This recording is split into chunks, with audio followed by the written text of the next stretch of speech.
Senhor presidente, eu quero fazer 2 registros. O primeiro deles é sobre o movimento de greve da FASUBRA, Federação dos Sindicatos de Trabalhadores Técnico-Administrativos em Instituições de Ensino Superior Públicas do Brasil. Dizendo que essa greve, senhor presidente, dos profissionais de educação, ela iniciou no dia 28 de maio. A FASUBRA Sindical participou de mesa de negociação na semana passada, dia 9 de junho, com o Ministério da Educação.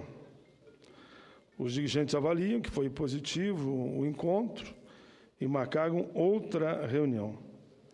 Foram discutidas ali possíveis mudanças na Lei 11.091, de 2005, que trata do plano de carreira dos cargos técnicos administrativos em educação.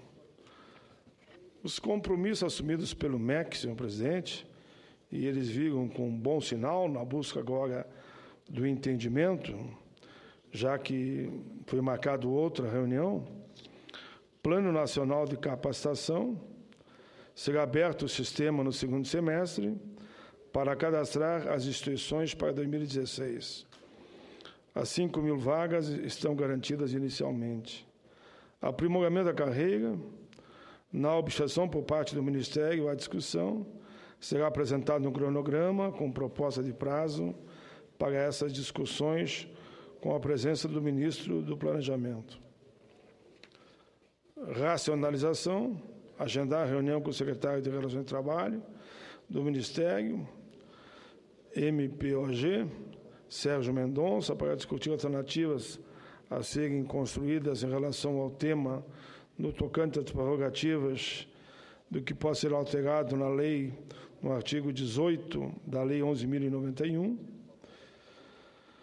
Enfim, continuaria a discussão de documentos da universidade, afirmando que não existe nenhuma orientação do governo em relação a qualquer tipo de retaliação. Democratização, seria avaliada a possibilidade da reunião conjunta entre FASUBRA Sindical, MEC e POC. A portaria que trata do afastamento para qualificação e capacitação, aprovada na Comissão Nacional de Supervisão do Plano de Carreira de Técnicos Administrativos da Educação, foi encaminhado ao Departamento Jurídico do MEC para a assinatura do Ministro da Educação. Dimensionamento, reunião marcada para o dia 16/7, às 10 horas, com a Secretaria de Educação Superior do MEC para discutir a minuta da portaria. O secretário afirmou que o MEC concorda com a implementação na forma da lei das 30 horas. Enfim, percebi aqui uma boa vontade dos grevistas nesse documento que me mandaram, na busca do entendimento junto ao MEC em relação ao fim da greve. Mas, senhor presidente, o pronunciamento que quero fazer é sobre carga tributária.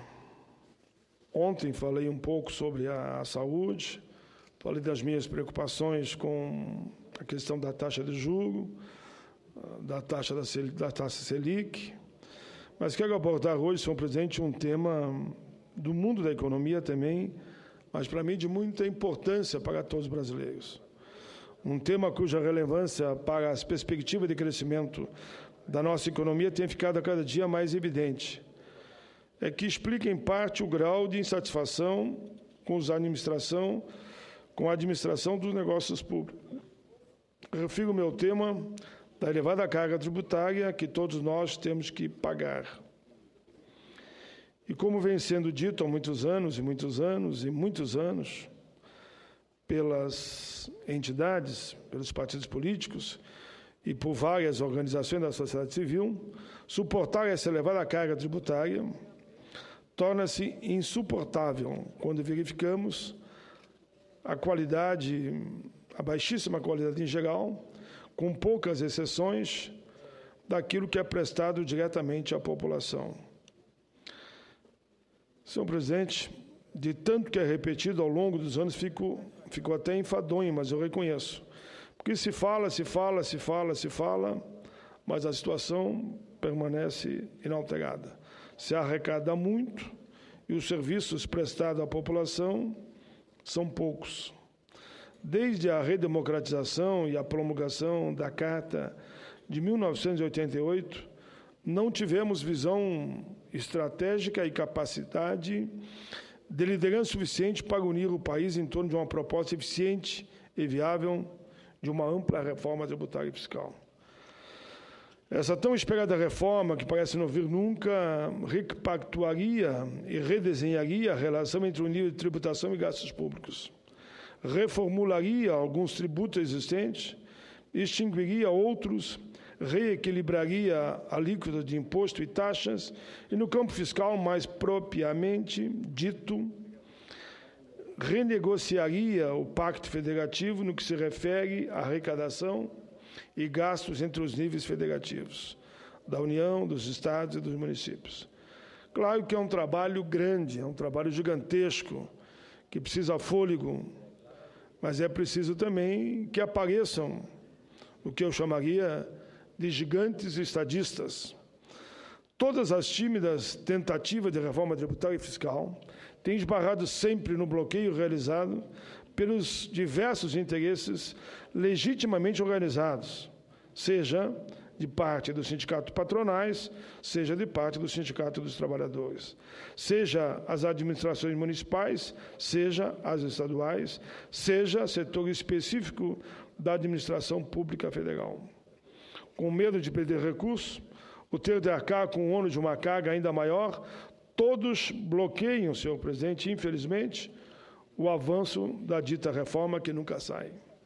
Enquanto esses diversos interesses organizados não forem convencidos a correr o risco em nome de um bem maior, bem que acabaria por favorecer a toda a sociedade, a reforma tributária e fiscal estará bloqueada e congelada. Nunca é demais revisitar os dados básicos sobre a carga tributária brasileira.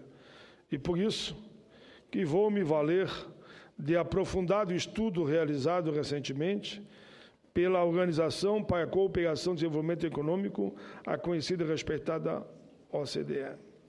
De 2012 para cá, senhor presidente, a carga tributária no Brasil pode ter aumentado alguma coisa, mas não aumentou tanto quanto é alardeado. A vantagem de recorrer ao estudo é poder fazer comparações internacionais confiáveis e sem sectarismo, mas na linha do equilíbrio. Segundo as estatísticas sobre renda da América Latina, coligidas pela OCDE, para o período de 90 a 2012, o Brasil tinha, em 2012, uma carga tributária de 35,7% do Produto Interno Bruto, o PIB. Considera-se carga tributária todas as receitas fiscais de um país, receitas que depois são calculadas como percentagem do PIB.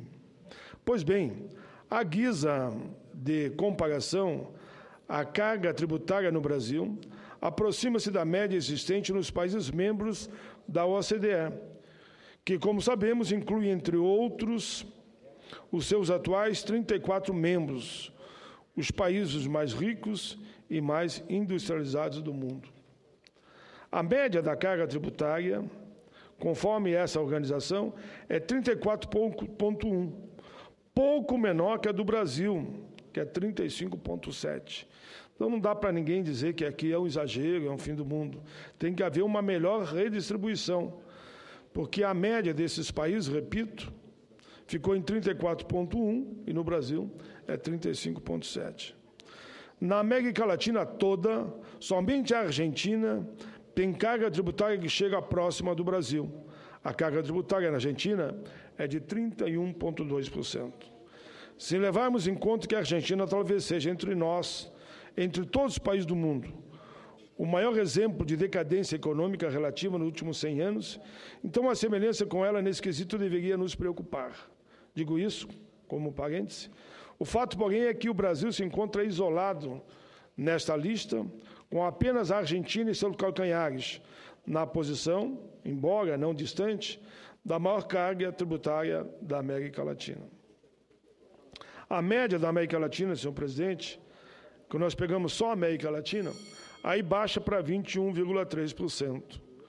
Comparemos, no Brasil, o total de receitas tributárias em relação ao PIB é 14 pontos percentuais superiores ao da média de países da América Latina. Temos, portanto, nós aqui, um nível de extração pelo Estado das riquezas produzidas pela sociedade que é semelhante ao de alguns dos países mais ricos do mundo, muito acima do praticado pelos nossos países irmãos da América Latina. Estamos, no entanto, em contraste, muito longe de oferecer à nossa população serviços públicos com a devida qualidade e a quantidade oferecida pelos chamados países desenvolvidos. Cada vez mais fica mais claro, senhores e senhoras, que esse nível elevado da presença do Estado no PIB nacional, ainda mais sem contrapartida razoável,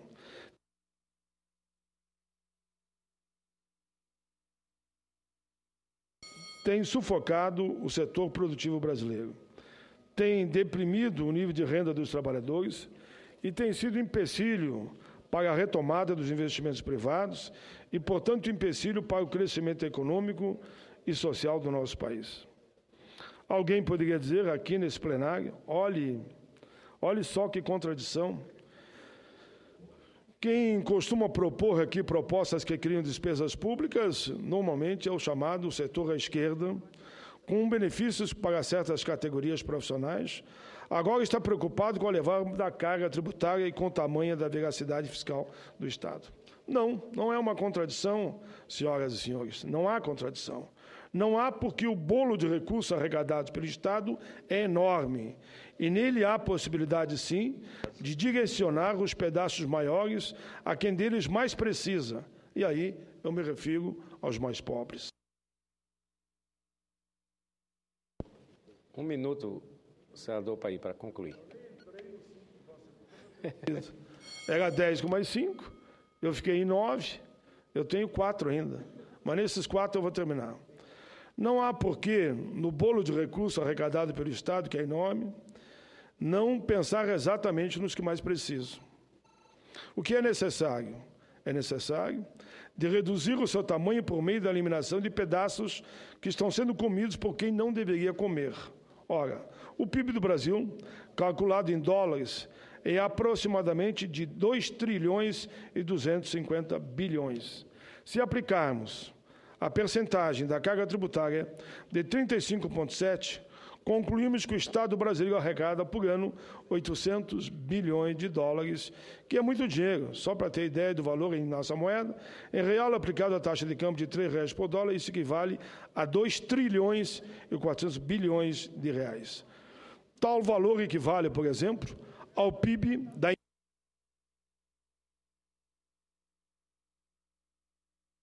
Eu peço uma tolerância para Vossa Excelência, porque quando presido, senhor presidente, eu chego a dar 20 minutos quando é 5 para muitos senadores. Mas percebo que quando eu chego na tribuna, aquele reloginho é de 1 minuto e 1 minuto. Acho que todos os senadores são testemunha aqui. Qual dos senadores eu não dei mais do que quando era 10 dou 15, quando era 10 dou 20? Tá, eu estou pedindo só 5 a mais. Já está atendido o pleito. E aí, claro, vai criando uma indignação nesse humilde senador. Já está atendido. Eu quero, porque os dados que eu recebi aqui são bem interessantes, por isso estou fazendo esses comentários. Eu sou tão, senhor presidente, tão generoso, a senadora Ana Amélia pode dar o testemunho, que eu tinha até um período aqui para ficar, o outro dia um período todo, encerrei a minha sessão, porque a Vossa Excelência estava ao vivo lá do Rio Grande do Sul. Então, essa grandeza que às vezes eu procuro ter, não sei se é grandeza, eu quero ficar bem com os senadores, eu queria também tivesse o mínimo de retribuição da presidência. Mas vou ficar nos meus 5 minutos. Mas, enfim, o que eu estou tentando mostrar, senhor presidente, que um país emergente equivale a tudo que a Indonésia, que é um país emergente, produz um ano inteiro. E é um valor superior ao PIB dos Países Baixos e também superior ao PIB da Turquia. Senhor presidente, eu vou abreviando aqui meu pronunciamento, já que percebo que, por mais que os dados sejam importantes, eu poderia resumir, dizer que milhões e milhões de reais são emprestados a jogo camarada, de pai para filho, a empresas gigantescas, que nem sequer atuam no setor de infraestrutura, por exemplo. Isto é, sem que tenham efeito multiplicador benéfico para a economia. Enquanto isso, os recursos do FAT minguam parte dele transferido por lei ao BNDES. O Fundo de Amparo ao Trabalhador, um fundo que sempre foi superavitário, hoje já está deficitário. Será que o dinheiro do trabalhador, pois o fato é que o dinheiro do trabalhador está sendo bem aplicado em seu benefício? Senhor presidente, quero apenas, para encerrar, ficar solidário com o povo brasileiro, principalmente aqueles que mais precisam. Povo que insiste com frequência a perguntar o que se faz com o dinheiro público. Quero dizer que a reforma tributária fiscal, aqui a última parte, senhor presidente, a última folhinha, quero dizer que a reforma tributária fiscal continua, apesar de toda a dificuldade em realizar, sendo a prioridade o número da economia brasileira, para que, por meio dela, preparemos o Brasil para crescer, prosperar de forma sustentável e instalemos, assim, mais justiça social no país. É necessário também diminuir alguma coisa do tamanho do Estado, pois mais imposto ninguém consegue pagar e, para ajustar as contas públicas, deve-se, portanto, recorrer ao corte de gastos. E há, certamente, muitos gastos desnecessários. Esse é o meu pronunciamento, senhor presidente. Agradeço muito a Vossa Excelência. Eu sei que não é por Vossa Excelência, os senadores também querem falar, e é legítimo que considerem na íntegra o meu pronunciamento, que fiz um raio-x sobre a carga tributária. Obrigado, presidente.